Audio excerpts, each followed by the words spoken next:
Olá, aqui quem fala é Michele Camargo, seja bem-vindo a mais um vídeo do nosso canal. E no vídeo de hoje a gente vai dar continuidade à nossa série de estática, vetores e forças. E agora a gente vai entrar nos vetores cartesianos tridimensionais.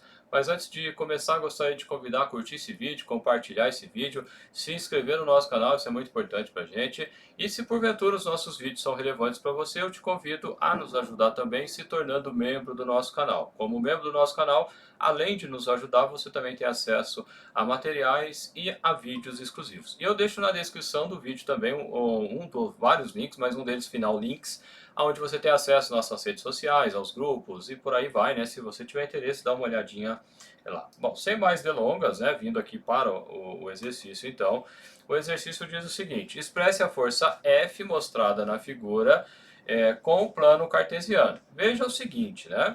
Essa força aqui, ela está uma força no espaço, né? Então, por isso que eu preciso de uma dimensão, né?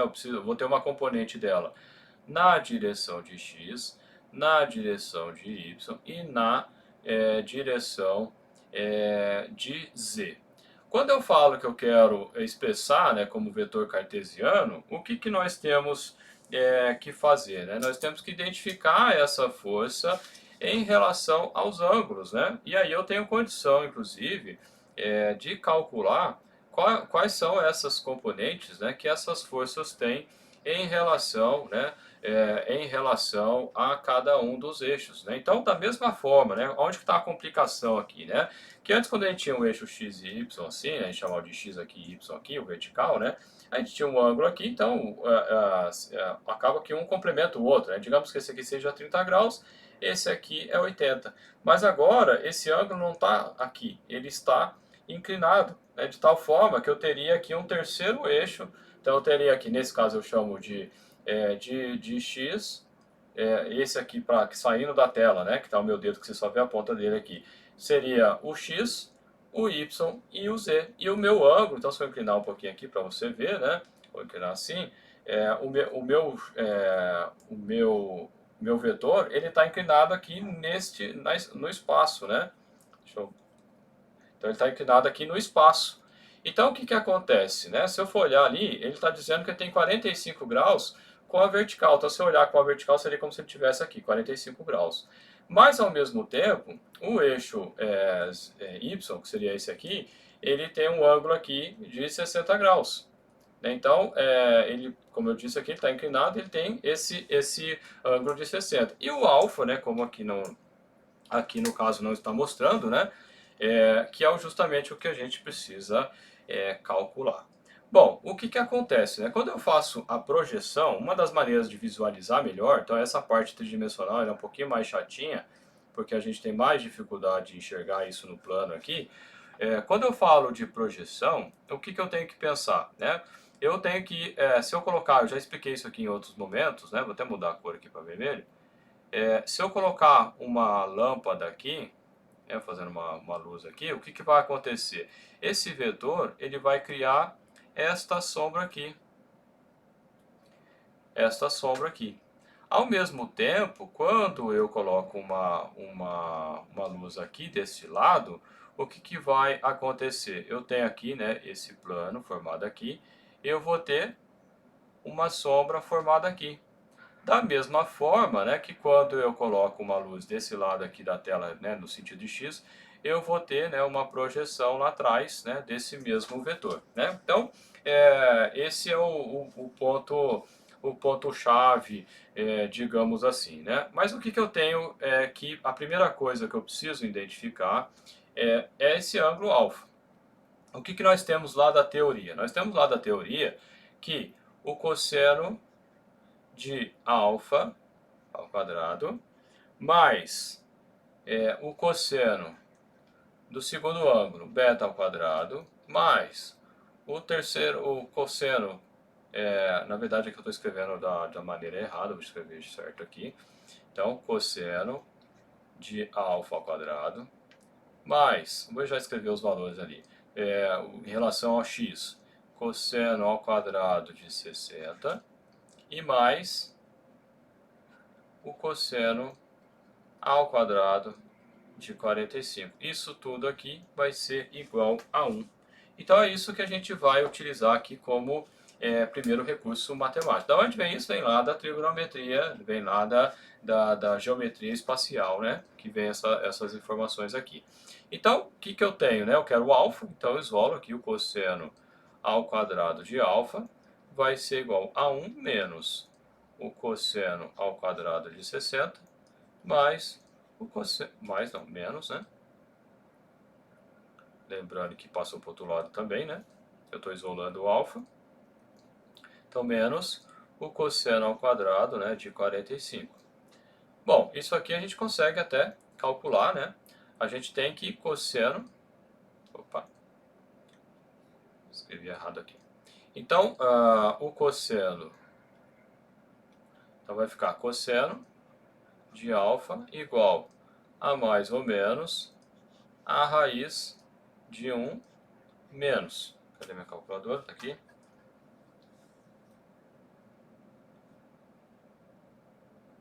Vai ficar 60 cosseno 2 ao quadrado. E depois eu tenho 45 cosseno 2 ao quadrado. Então fica menos, mais 1 menos. Então fica o valor aqui, eu vou colocar o valor direto, que eu acabei fazendo a conta aqui direto. Então fica a raiz de 0,2499, ou seja, vai dar 0,25 porque está arredondando aqui, né? Então ele está dando uma dízima periódica de 999, né? Vai embora. Então aqui 0,25. Bom, o que acontece, né? Eu estou tendo que o cosseno é igual a mais ou menos a raiz de 0,25. Quando eu vou tirar a raiz disso, então eu tenho que o cosseno de alfa é igual a mais ou menos o valor de 0,50. Já também arredondando aqui, né? Bom, o que acontece, né? Eu tenho o valor de alfa, ele vai ser igual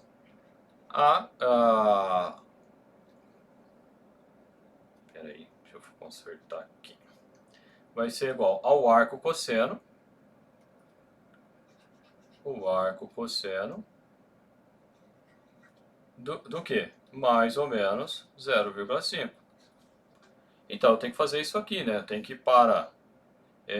Então eu vou ter alfa igual. Quando eu pego ponto 5 e faço um arco cosseno de 0, opa, fiz errado, ponto 5, arco cosseno, então eu tenho um ângulo de 60 graus. E eu tenho o alfa, então quero dizer aqui, esse aqui é quando o valor aqui é mais... Vou escrever aqui para a gente não ter, para não gerar confusão. Fica melhor. Então aqui vai ficar, como eu tenho dois valores, né, aqui internos, né, então vai ser o arco cosseno. Então vamos dizer, o alfa 1 vai ser arco cosseno de mais 0,5. Então daqui eu tiro que alfa 1 vai ser igual a 60 graus. Foi o que eu acabei de fazer. E eu vou ter o alfa 2 igual a arco cosseno de menos 0,5. E isso aqui, então quando eu coloco ponto 5, opa, fiz errado aqui. Ponto 5 menos, né? E faço o arco cosseno, eu tenho o valor de alfa 2 igual a mais 120. Não precisava nem ter colocado mais, mas tudo bem. Bom, o que acontece, né? Eu tenho dois valores possíveis para alfa. Só que olhando aqui pela figura, o alfa, ele está, né, como a força está no primeiro quadrante aqui, né, o alfa, ele é menor do que 90. Se ele é menor do que 90, né, então pelo desenho, pelo esquema, pelo desenho da força, a gente chega à conclusão que alfa é igual a alfa 1, que é igual a 60 graus. Então, esse é o valor que nós vamos considerar aqui, né? Bom, o que eu disse, né? Então, primeira coisa, agora eu tenho os ângulos, né, formados. Uma outra maneira de escrever isso aqui seria por coordenadas cilíndricas também. Você também te aprende em cálculo, né, e eu uso em várias aplicações. E também tem coordenadas esféricas, né? Então, depende da condição, você pode transformar isso numa situação ou em outra situação. Mas o que, que o exercício pede? Ele pede para que a gente encontre as componentes, que a gente encontre essas componentes, né, no x, y, z de cada uma. Então, o que, que nós temos que fazer aqui? Né? Nós temos que considerar, como eu disse ali agora há pouco, se eu for observar aqui a componente em relação a x, o que, que eu teria, né, esse ângulo aqui, né, formado a sombra aqui, né, e eu vou ter, dessa componente aqui, eu vou ter, nesse caso, aqui, o fx. Nesta componente aqui, eu tenho o fy. E nesta componente aqui, pegando aqui a paralela ali, né? Eu tenho aqui o fz. Bom, o que, que nós temos em termos de fz aqui, né? O fz está relacionado a esse ângulo de 45. Então, o fz, ele vai ser igual ao f vezes... aí, ou seja, eu tenho que pegar esse triângulo aqui é um triângulo retângulo, né? Eu tenho esse ângulo de 45 graus, e eu quero, nesse caso aqui, a hipotenusa, e aqui é o cosseno. Então, como ele tá, o fz é adjacente, né? Então, f cosseno de 45. Então, vai ficar 200, que multiplica cosseno de 45. Então, o fz vai ser igual a 45 cosseno, 200 vezes, então 141,4 newtons. Bom, e o Fy? Bom, o Fy, olhando aqui, ele está relacionado com esse ângulo aqui em termos de... seria esse triângulo aqui, ó. Esse triângulo aqui agora. Para eu conseguir fazer a projeção dele, né? Seria exatamente esse valorzinho aqui. Então, neste caso, eu vou ter... Tá até atrapalhando. Na verdade, o que eu desenhei ali está até atrapalhando, né? Então, o 60 graus é o que está relacionado e também é cosseno. Então, aqui vai ficar... Fy vai ser 200 cosseno de 60. Então, nesse caso, 60 cosseno, então eu tenho o valor de 100 newtons para Fy. E o Fx vai ser igual a 200 cosseno de alfa, que a gente achou agora há pouco, que vale 60 também. Então, cosseno de 60. Então, nesse caso, eu tenho que o Fx vai ser igual a 100 newtons também. Bom, nesta situação, eu posso escrever o vetor F na forma vetorial.